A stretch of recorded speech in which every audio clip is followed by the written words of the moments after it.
G-Man Boxing. Do you know what I mean? Every single live he donates. I see him on other lives donating. He's got the bag on it.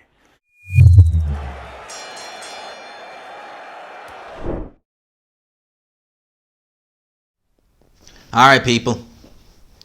Review of the week time. Take two. The reason I say take two, because and I feel like a right clown doing this, or for doing this. I've been working on the camera angle, well, working on more so the sound, because it's been picking up a little bit of interference when this is plugged in, regardless whether I have it on flight mode or not. So I've been trying to sort that out, and I've done a little test run of this just to have a little listen back, and I said perfect, it sounds perfect. So I went and started recording, and I recorded review of the week, about 20-25 minutes. There was just one slight issue. Forgot to hit play. And obviously I can't see the phone. Well, I can't see the screen. So I assumed it was recording. Yeah, you can imagine my surprise when I get to about... Because I was looking at my phone. I was like, oh, it's about 25 minutes. You can imagine... Yeah, I was pleased, wasn't I? I was bloody annoyed. But look, it is what it is. You know, it happens. You know. I've done that before, but not on a long video. And I talk for ages. And now I'm tired. But we persevere. So we start again. I can't believe it. We start again. Right. So Anthony Joshua is what I want to start on. That's why we're going to do it in the way I done the first one. Although you won't see it, I know how I started it. Anthony Joshua gave an interview with Sky Sports, and people have been asking me my thoughts on this, and I'll touch on it now. And he also touched on something very interestingly. I'll actually start on this. Now, I have a separate video ready to go on AJ and his training situation, but I'll read this just verbatim very quickly. AJ, I've been based in Sheffield and I had good chats with my coach. I want to try something new environment to get inspired again and take the heavyweight division by storm. New environment, work with some new coaches and go to war. It's a warrior's mindset. I don't like all this. Like, I can get why he's doing it, but this whole mindset, you know, visual, this. Some of it, yes, but it does kind of sound like it's being listened to, like, when you know Les Brown and guys like that. It does kind of sound like it's being kind of listened to on one of them, the kind of stuff they come out with. But in terms of AJ and his training setup, right, I'm going to touch on this in a separate video. I don't want to go too in depth in here, but for the longest time since 2018, even before I was doing YouTube videos, I was saying AJ McCracken got to go. Not AJ's hit his ceiling with him, and if AJ wants to improve, he needs a new trainer. He needs a new environment. Eddie Hearn's been talking about doing this Usyk rematch in April. AJ hasn't been. See, it's not like AJ went to this. He did go to the States after the Usyk loss, but he didn't.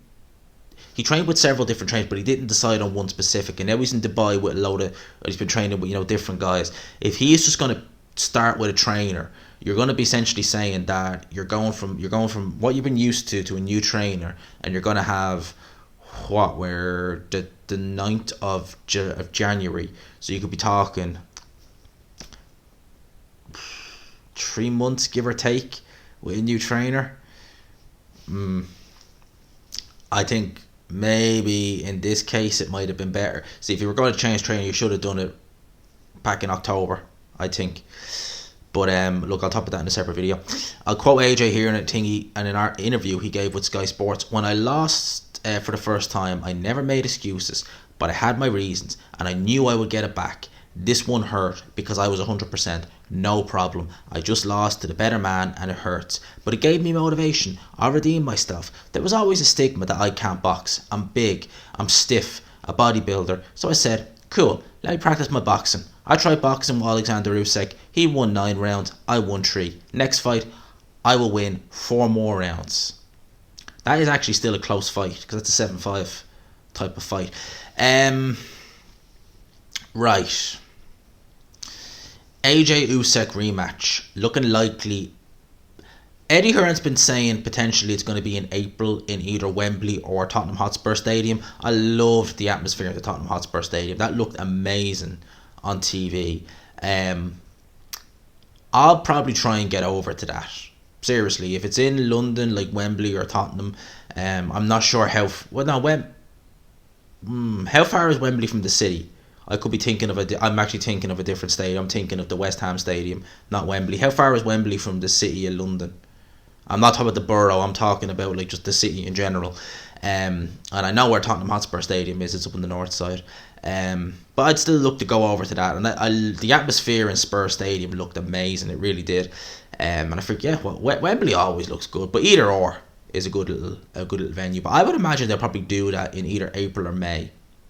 April or May. It might get pushed back a little bit to May, but it's going to be in around that time. So we'll see. I've said it once, I'll say it again. I think Usyk wins this rematch. And Age's been talking about going to war, the Warriors mindset, and trying to put it on Alexander Usyk. And he seems keen that that's what he wants to do. That, I think, could backfire spectacularly. That's what I think could happen. Now, I'll talk about this more in a separate video. Eddie Hearn, I should say, in DAZN announced the schedule for the upcoming fights, starting from February the 5th. Now, February the 5th is the first show. It's going to be on in the States. I wonder, will they do it on... Because you know the way DAZN have been actually very kind. Certainly, they've actually been very good, DAZN. On both, actually, Golden Boy. I was going to say mainly Eddie Hearn, but Golden Boy have done a couple as well, where they've put on shows in the States, but they've done them at a reasonable time for us, like 11 o'clock. I wonder will they do something similar with this. Vargas Smith, it's alright. It's not a bad fight. Jacobs Ryder in Ali Pali. I'm looking forward to seeing Ali Pali for the boxing. I am, because people told me in the comment section, no, Ali Pali is fine. I'm used to seeing that room for darts, and it just doesn't. It looks big for darts, but for boxing, I was just kind of struggling to kind of picture how it would look. But people have told me that no, for boxing, because I know it's done amateur shows there, and people said no, for boxing it'll be perfect. Don't worry, it'll look brilliant for boxing. So I'm looking forward to seeing that. Jacobs and Ryder and Ali Pali. That's going to be good. The fight, I think that's going. I think John Ryder will take that. I really do. I think John Ryder will take that. Munguia versus Bollard on the 19th. Okay, I would have rather seen Munguia step up a little bit, but let's see. Akali versus Celiak. Now, I'm going to be frank, right? Me and several others watched some more of this guy, Michael Celiak. I'm probably saying that name wrong. Apologies. Now, at the time this was announced, I was like, well, he lost to Makabu. He lost a reasonably competitive fight to Makabu, but he lost it. And he hadn't really done much else. But looking at him, I'm still picking Akali. But this is going to be an interesting little scrap, I'm telling you now. I mean, I'm intrigued. I'll be watching this fight. Well, actually, this is on a Sunday, and the other Josh Taylor fight is on the day before. But that's going to be an interesting little scrap. Make no mistake about it. Still pick Akali. But this is a more competitive fight than, well, the last fight he had against that guy Chamberlain knocked him out in a round. Was he Croatian or was he Serbian or somebody? He was in and around East Europe. I can't remember the guy's name, but yeah, he fell pretty quick. Obviously, Estrada, Chocolatito, brilliant fight. March the 5th, excellent fight, the trilogy. You know, I felt Chocolatito was hard done by in the first, or the rematch. It was a close fight though, don't get me wrong. I'm not saying he was robbed or anything like that, but it was definitely competitive. The 170 and 111 scorecard, I think we can all agree, was absolutely laughable, because it was not that type of fight. You know, a 170 and 111 fight when you seen one, and this wasn't one. Even the rounds that were close, there wasn't enough that you could say, oh, the swing rounds all went to Estrada. No, mate, it was not that type of fight. Lee Wood versus Michael Conlon. Lee Wood's going to win that fight. Mark my words. If I'm wrong, so be it, but I see Conlon getting battered black and blue in that fight. Ortiz versus McKinson. I'll be tuning into that. I like Virgil Ortiz. I enjoy watching him against Michael McKinson. That could be awkward for Ortiz, definitely, but I would be picking Ortiz heavily. I think the power of Ortiz will tell. And obviously culminates in March the 26th with Josh Warrington versus Kiko Martinez, the rematch. Several people commented on my video I done about that, and I had to laugh. And jokingly they did say, and it is quite funny when you think about it. Josh Warrington signed with Eddie Hearn for bigger fights, vacated the IBF title in pursuit of bigger fights, Ended up fighting Mauricio Lara as a stay busy fight. Got knocked out by Mauricio Lara. Had to rematch Mauricio Lara. Ended up with a technical draw, whatever way you want to say it, whether it was intentional or not. But ended up with a draw. And then was going to rematch Kiko Martinez for the belt that he himself vacated 2 years ago. Yeah. I'd say Eddie Hearn is praying to God that Lee Wood gets through McConnell. I expect he will. And that Josh Warrington gets through Martinez. He probably will. I would imagine he probably will. Because then that's an in-house unification of sorts. I know Lee Wood is the regular champion with the WBA, but they will elevate him to full champion. Is it still Santa Cruz? Correct me if I'm wrong. Is it still Leo Santa Cruz who is the full champion? Because if it is, then they need to strip him. Because when is the last time Santa Cruz fought a featherweight? Answers on a postcard. Years ago. Frank Warren also announced that he expects Tyson Fury to be out on the 26th of March. I'll get the quote here now in a sec. I think I went past it.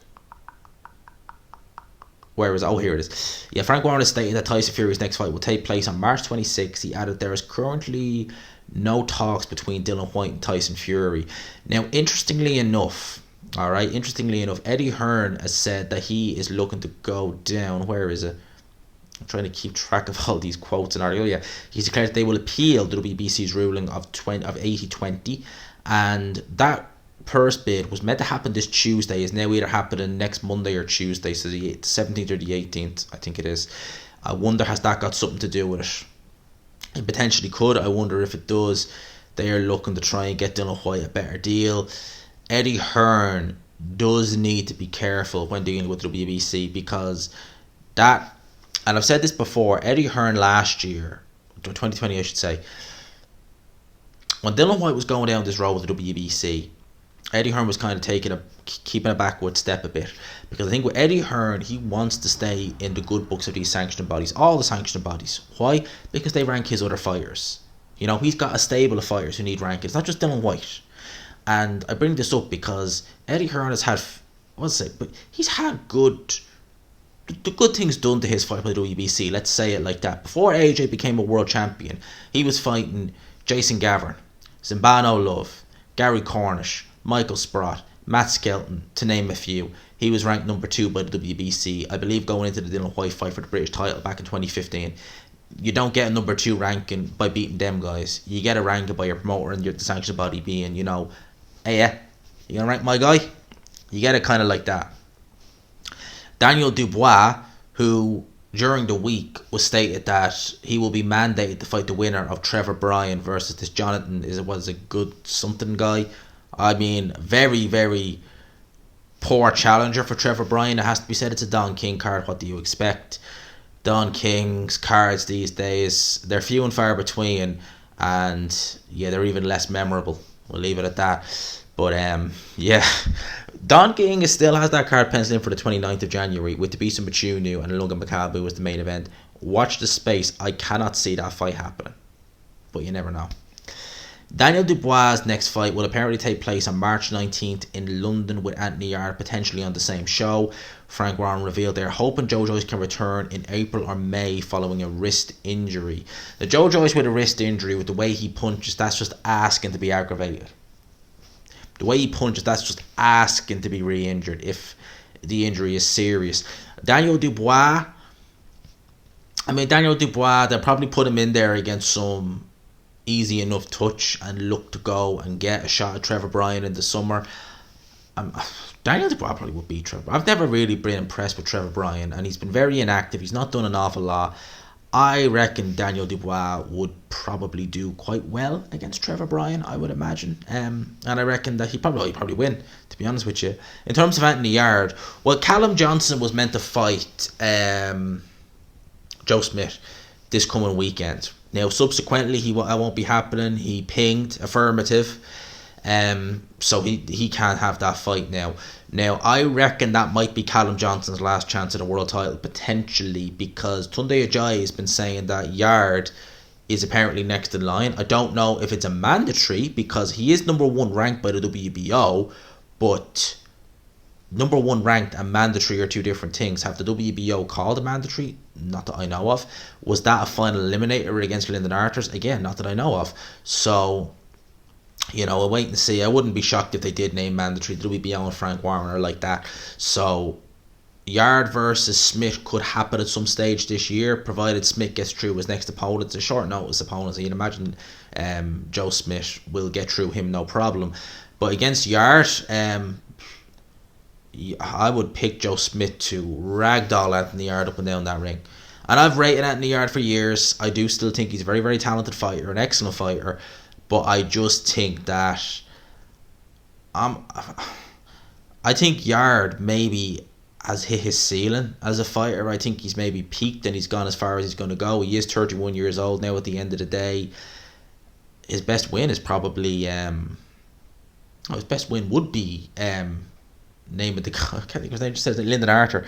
That's probably his best win for Anthony Yard. And I just think that maybe the ship has sailed with Anthony Yard. Maybe he's missed the chance to hit his full potential. I hope I'm wrong, but I think it might have. I think it might have for Anthony Yard.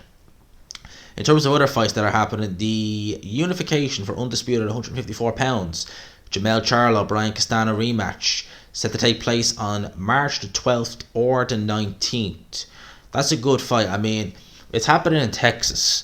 Now, Castano obviously is going in there with the WBO title. It is undisputed. The first fight did happen in Texas, but the rematch happened in Texas after the controversy of the first fight, because I felt that Castano won the fight. I know a lot of people as well felt Castano won the fight. That is the hometown of both Charlos. So I would have thought they would have done it maybe on neutral territory, maybe Florida or somewhere like that. But no, they're doing it in Texas again. That has me wondering, will Castano get a fair shake from the judges? Will he get a fair... I hope he does. I really do. I hope he gets a fair shake from the judges, because he's an excellent fighter as Brian Castano, and I will be picking him to win this rematch. But just the fact that fight's now in Texas, I wonder, because we've seen some bizarre scorecards in Charlo fights before, for both Charlos. So we'll wait and see what happens there. The main talking points this week as well have been Filip Hrgovic. Now, Zhilei Zhang has put his name into the hat as someone who... He is ranked in the top 10 of the IBF, and he's been willing to fight Filip Hrgovic. I'd imagine that they will do that fight next, but it's a shame because Hrgovic... Zhilei Zhang is a step up from the Radoniches of the world, yes. But I was scratching my head when Hearn signed Zhilei Zhang. I was just like a mid-30s Chinese heavyweight who not many people have heard of. Yes, he had a bit of an amateur background, but he's still not the youngest heavyweight in the world. I was really scratching my head, and his subsequent performances made me scratch my head even more. He does have a following in China. I think the plan was to get AJ Voluntary over there to cash Zhilei Zhang out. They may look to cash him out against Hrgovic. He could surprise me. He could turn out to be the second coming and be very, very good at his heavyweight boxing at the end of the day. But it's a step up for Hrgovic, but not a massive step. I would have loved to have seen him in there against Parker or Ortiz. I had a feeling both them fights wouldn't happen when they were talked about, but it's just a shame. I'm wondering, is Hrgovic stagnating as a fighter? That's a fear, because I think Hrgovic is a very, very talented fighter, but I fear he might stagnate because he's been not fighting good opposition. He's probably about 10 pounds heavier than he should be. He's weighing in the 240s now, where I think his best weight is in the 230s. He looks a lot softer in the 240s, and I'm wondering, may he be stagnating? I'm fearful of that. Obviously, I'm gonna bring this to a close now in a sec, and I feel a bit... I'm ending this on a bad note, I think. I'm ending this review. I don't like to end these on a good, but I think I'm ending this on a bad note, because Cash Farouk, he's been forced to retire. Now, I touched on this briefly in the Josh Warrington video, but we'll talk about it more here. Forced to retire of boxing at age 26 due to unforeseen circumstances. Apparently, he had a scan or something, or no, it wasn't. It was a medical from the British Boxing Board of Control. Don't know what the results were, but weren't good. Don't know what it's for, but he's had to subsequently retire. And you know something? It's sad, because this is a very, very talented young fighter. He's his whole career ahead of him, or he had, I should say. there was a lot of big things expected of him. I expected great things from him. Lee McGregor rematch was coming, and I enjoyed watching Cash Farouk. I very much enjoyed him. Inside fighter, outside fighter, fast, lacked a little bit of power, but was very easy on the eye to watch. And I said it in my video, and I'll say it again. When you have fighters like Carl Froch retire, George Groves retire, Andre Ward, David Haye, etc., you're sad to see them go because you enjoyed watching them fight. You're sad to see them go because they gave you a lot of entertainment in and outside the ring. When they retire, you can look back at their career and say, George Groves won a world title. You know, Andre Ward done amazing things. Unified light heavyweight champion. You know, Super 6 dominated. Unified super middleweight champion. David Haye, cruiserweight champion, WBA heavyweight champion. Carl Froch, super middleweight champion however many times. You know, he knocked out George Groves. Do you know it was at Wembley Stadium? By the way, just in case anyone didn't know, you know it was in front of 80,000 fans. Just thought I'd chuck that in there. But you can look back at their achievements and you can say they probably done everything they set out to do when they started boxing. With Cash Farouk, it's like there's a lot there that's not been completed. So much that could have been that won't be. And that's sad because I saw a lot of potential in his future. Potential world titles, definitely. And it's just sad in that sense that, you know, you have a fighter as talented as him and he's had to walk away. It's just sad. It's just sad. I don't like ending these on a downer. So I could talk about Chisora versus Wilder as potential fight, which I hope doesn't happen, by the way. So we'll change it up to that. Yeah, you're going from one sad thing to another. Wilder versus Chisora, that would be a sad fight. Chisora would get absolutely smashed. He'd get his head taken off him. I think Dave Colwell even said he wouldn't train Chisora for that fight if that fight happened. Hopefully not. If Chisora's been talking about having another fight, if he wants to go out with a win, get him in there against someone like a Chris Arreola. Someone like that, yes, on paper it's a bit of a name. He'll give a good account of himself. He'll give a good fight, but he'll subsequently lose. Even Luis Ortiz, would you pick Chisora over Luis Ortiz at this stage? Ortiz's punch resistance is gone, man. He's looking... Now, obviously that fight wouldn't happen, obviously, but I'm just saying, in a hypothetical scenario, would you pick him? I would. Probably at this stage. Luis Ortiz looks finished, me. The only thing is, though, Chisora's punch resistance isn't great, but Parker's not feather-fisted.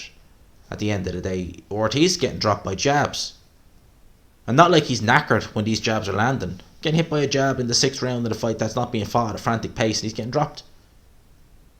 I hope that the Wilder fight doesn't. I really don't. For Chisora's own sake. I mean, that could end so nasty for him.